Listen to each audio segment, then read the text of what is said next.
They said the chambers of the royal arena smelled of roses and myrrh, but no perfume could hide what really happened inside those walls. In that perfumed silence of Persepolis, a girl no older than 15 knelt as attendants painted her body with oils meant for queens. They told her this was the highest honor a woman could receive in the empire. She knew better. Her fingers trembled, not from the cold desert air that slipped through the marble corridors, but from the truth she dared not speak. She wasn't afraid to die. Death was mercy compared to what awaited her. The guards called her princess, but titles meant nothing here. In the eyes of the man she would face tonight, the man the world worshipped as a god, she was just another possession. They say the body never lies. Hers didn't. Her back curved under invisible weight. Her lips pressed together in silence, her eyes hollow as if 40 years had passed in 15. She had stopped dreaming long ago. Before we dive deeper into this descent, make sure to help this small channel grow. Hit the like button and subscribe so you never miss any of our darker historical explorations. And to understand why the King of Kings turned his own blood into victims, we must go back to the roots of his empire and the birth of his madness. Xerxes came into the world in 519 BC, born inside the heart of a kingdom that touched 3 continents. The Persian Empire stretched from the banks of the Indus to the edge of Greece, from the burning sands of Egypt to the cold peaks of the Caucasus. 50 million subjects obeyed his father's word. Darius I ruled from palaces carved in stone and gold, where the air itself seemed to bow before him. When Xerxes was born, priests proclaimed him chosen by Ahura Mazda, god of light and order. They didn't raise him as a boy, they raised him as a deity. At the Royal Academy of Susa, Zoroastrian magi drilled the same lessons day after day. You are the living reflection of the divine. Your thoughts are sacred, your will is law. They never spoke of humility or philosophy. They taught him the theology of absolute power. Every feast, every ceremony reinforced it. At sunrise, servants recited hymns to his name. At meals, nobles tasted his food first to prove their loyalty. Even the way courtiers approached him, never turning their backs, never making direct eye contact, told him he wasn't human. When a child grows up believing he's a god, compassion becomes weakness. His mother, Atossa, daughter of Cyrus the Great, only deepened that corruption. She had seen dynastic chaos tear through royal lines, brothers poisoning brothers, mothers plotting against sons. She whispered into Xerxes' ear, "Only complete control guarantees survival." That lesson hardened him. He learned that love must be owned to be safe, that loyalty could never be trusted unless it was enforced through fear. By 20, when his father's death placed the crown on his head, Xerxes believed the empire itself was his body and its people. His veins, provinces, and persons made no difference. Both existed to serve his will. His early reign was soaked in conquest. He crushed uprisings in Babylon with a precision so brutal that even his generals flinched. In Egypt, temples were burned, scribes impaled, rebels left on stakes along the Nile as warnings. The message was clear: defy him, and the gods themselves would not protect you. But the true test came when he turned his eyes west to Greece. For Xerxes, the campaign wasn't just war, it was theology. To subdue Greece was to prove his divinity. He ordered a bridge of ships across the Hellespont, so his army, nearly 1 million strong, if Persian chroniclers can be believed, could march over the sea itself. When storms shattered the bridge, Xerxes did the unthinkable. He commanded his men to whip the sea with chains to brand it as punishment for defying his will. He threw shackles into the water and declared the Aegean enslaved. To his followers, it was divine theater. To everyone else, it was madness. Then came Salamis. The Persian fleet burned like torches on black water. Months later at Plataea, his ground forces were slaughtered. For the first time, the man who called himself immortal tasted failure. And when a god realizes he can bleed, he doesn't become human. He becomes something far worse. Xerxes returned to Persepolis in 479 BC. The triumphal procession stopped. The grand feasts ended. He no longer met foreign emissaries. Courtiers whispered that his eyes had changed, always searching the shadows, as if he expected betrayal at every corner. His orders grew erratic. He executed architects for choosing the wrong shade of tile, had generals flayed alive for questioning him. His empire, once ruled by strategy, now bent to paranoia. But the most disturbing transformation took place behind those 15 meters walls of the imperial harem. What had begun as a dynastic custom, the royal harem mutated into an obsession. Within that walled labyrinth lived 360 official concubines and countless slaves gathered from across the empire. Girls from Egypt, Babylon, Lydia, India. Every month, new ones arrived in gilded caravans, chosen not for lineage, but for beauty. The harem was a world of its own, a city inside a prison. Its marble baths shimmered under gold lamps, but its windows were barred. The scent of jasmine masked fear. No woman who entered ever left. Eunuchs guarded the gates. Even generals were forbidden entry. Only Xerxes walked freely there, wrapped in silks and silence. From this gilded captivity, daughters were born. Dozens, perhaps hundreds, but they were invisible in the royal records. They weren't acknowledged as princesses, had no names carved into stone tablets. They existed as shadows, children of the god king, raised to know their bodies belonged to him. Years later, one of the palace's chief guardians, Mithridates, would whisper to conspirators about what he'd seen inside those walls. His testimony would end Xerxes' reign and stain his legacy forever. He said, "The beginning of the end came in for 71 BC, 6 years after Greece humbled the empire.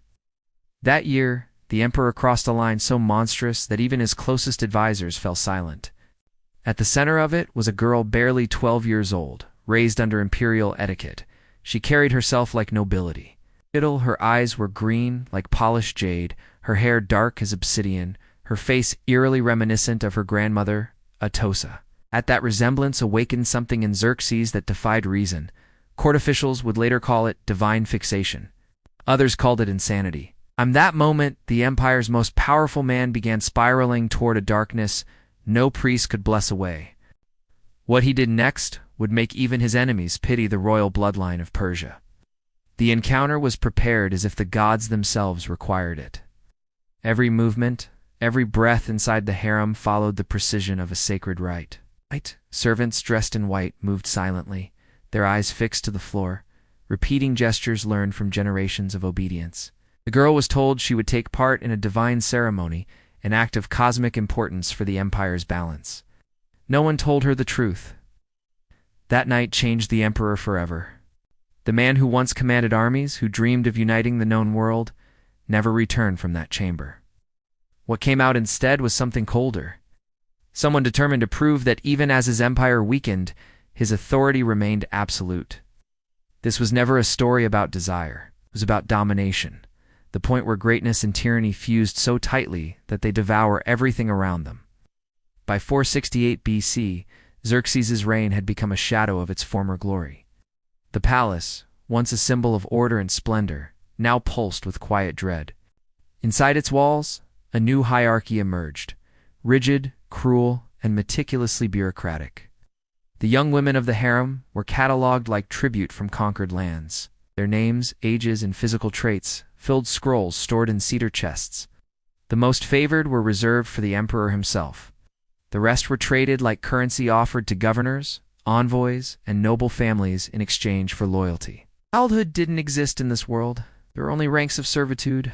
The guardians of the harem, led by senior eunuchs, developed an administrative system rivaling that of the empire's armies. They recorded every audience, maintained schedules, rationed perfumes, ointments, and medicinal herbs. Nothing escaped documentation. What happened behind those golden doors was treated with the same precision that Persia used to collect its taxes or deploy its legions. The mothers, imprisoned in adjoining quarters, could do nothing but watch. Some resisted and vanished within days. Others broke under the pressure, losing their minds in silence. Most learned to survive by pretending not to see. Yet no one suffered more than the daughters themselves. They grew up in a world where obedience was holy, and fear was mistaken for piety. There were no words in their language to describe what was done to them. They lived in a kind of emotional exile. Hiding inside themselves, their bodies told stories they could not speak. Sunken shoulders, trembling hands, faces drained of life. Some never spoke again. Others laughed uncontrollably as if madness were the only form of escape left. Xerxes watched this decay like a man observing his own reflection in a cracked mirror. His eyes had lost warmth. What he sought wasn't pleasure. It was submission. He had lost Greece, but within the walls of Persepolis, he found new territories to conquer. The minds and spirits of those who couldn't resist him. Artabanus, captain of the royal guard, was one of the few men who witnessed the empire's descent firsthand. His duties required his presence near the inner palace, though he could never intervene. He later wrote that at night Persepolis sounded like a temple of despair. The mixture of muffled cries, whispered prayers, and silences that hurt more than screams. The empire smelled of incense and decay. But it wasn't the death of enemies that haunted him. It was the death of a civilization rotting from the inside. Absolute power demands accomplices, and Xerxes had plenty. The Persian elite knew they dined under golden ceilings while pretending ignorance. They justified their silence not with loyalty, but with self-preservation. Many profited directly new estates, tax exemptions, political marriages sealed by favors from the harem. Corruption had become the empire's second religion.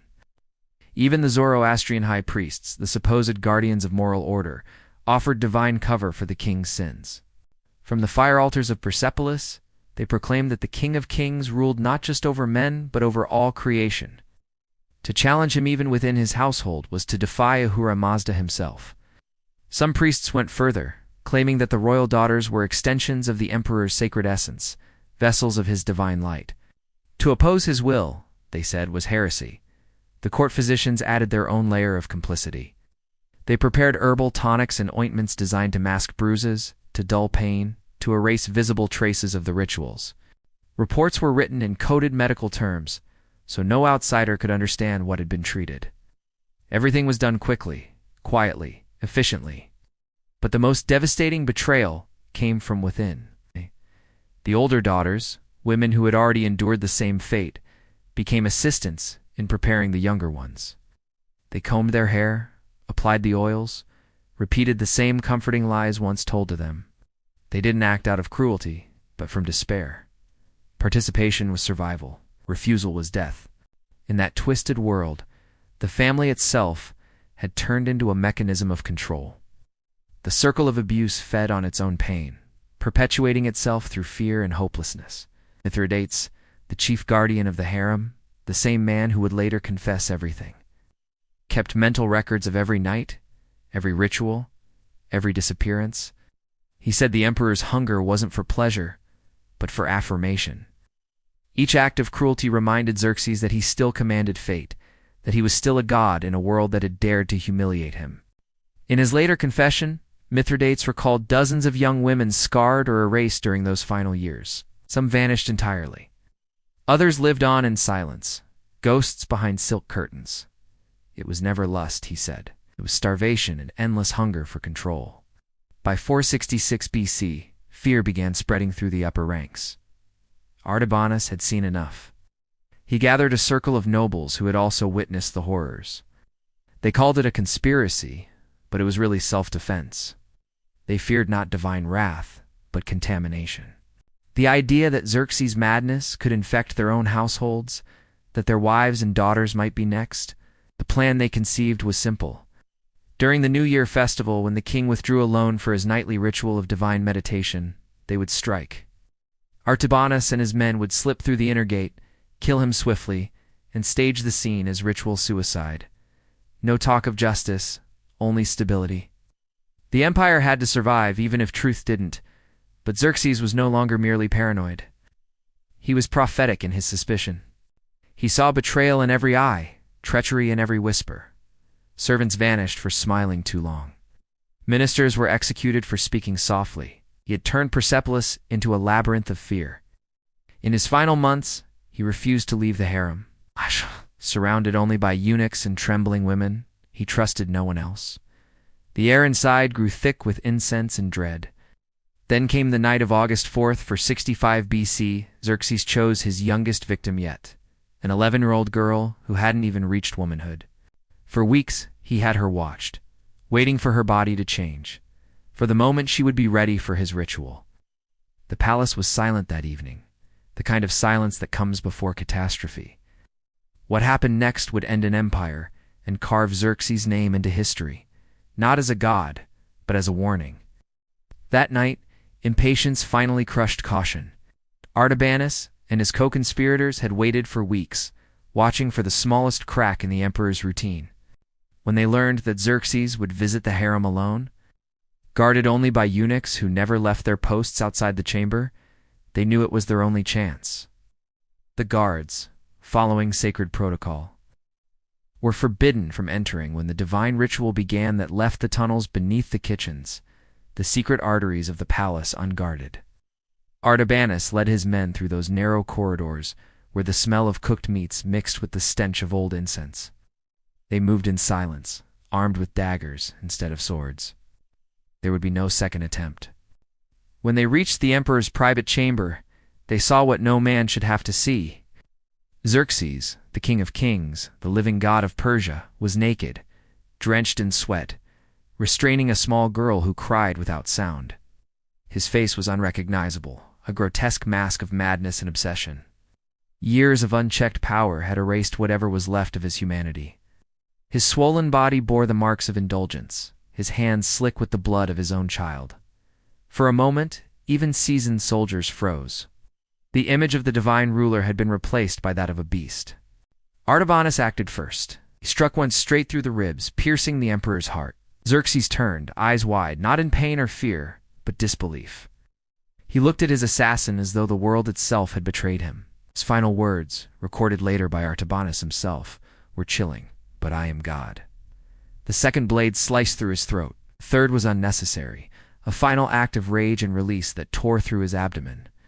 The King of Kings collapsed across the girl's small body, his royal blood mingling with hers on the cold marble floor. The conspirators lifted his corpse, washed the wounds, and laid him in his ceremonial bed. They positioned his hands as if in prayer, lit the sacred fire, and announced to the court that the emperor had died peacefully during his nightly communion with Ahura Mazda. The lie became official truth before dawn. The empire could not afford a scandal. By morning, the throne had a new occupant, Artaxerxes I, son of Xerxes. His first act as ruler was to order the harem sealed forever. Publicly, he declared it an act of reverence toward his father's sacred memory. Privately, he wanted to erase every trace of the nightmare that had rotted the heart of Persepolis. The surviving women were quietly relocated to other palaces across the empire. Many were hastily married to provincial nobles. Others were sent to temples to live out their days as priestesses. None remained in Persepolis. Their names never entered the royal archives. No poet sang for them. No historian recorded their suffering. They became the invisible dead, forgotten by history, remembered only by stone. The eunuchs who had served in the harem met their own quiet extermination. One by one, they were executed for fabricated crimes, theft, blasphemy, conspiracy. In truth, they were silenced because they knew Mithridates. The last surviving guardian was allowed to live just long enough to write a confession. His words, hidden for centuries, would resurface long after Persia itself had turned to dust. Xerxes' body was mummified according to Zoroastrian tradition and laid to rest in the royal necropolis of Nakhshe-Rustam, carved deep into the cliffside. The tomb still stands, bearing inscriptions that praise him as King of Kings, protector of the weak, beloved of the divine light. But the walls say nothing of the daughters he destroyed. The lives erased to feed his ego. No word of the horrors behind the golden curtains. No trace of the girls who died nameless within his palace. For 2,000 years, history remembered Xerxes for something else entirely. His failed campaign against Greece. Greek chroniclers like Herodotus mocked his arrogance, retelling his defeat at Salamis and Plataea. Later, Persian historians minimized his rule, describing it as an unremarkable bridge between the reigns of Darius and Artaxerxes. No one mentioned the harem. No one spoke of the girls. And that silence may have been Xerxes' final triumph, to have committed atrocities so vast that even time itself conspired to bury them. But stone does not forget.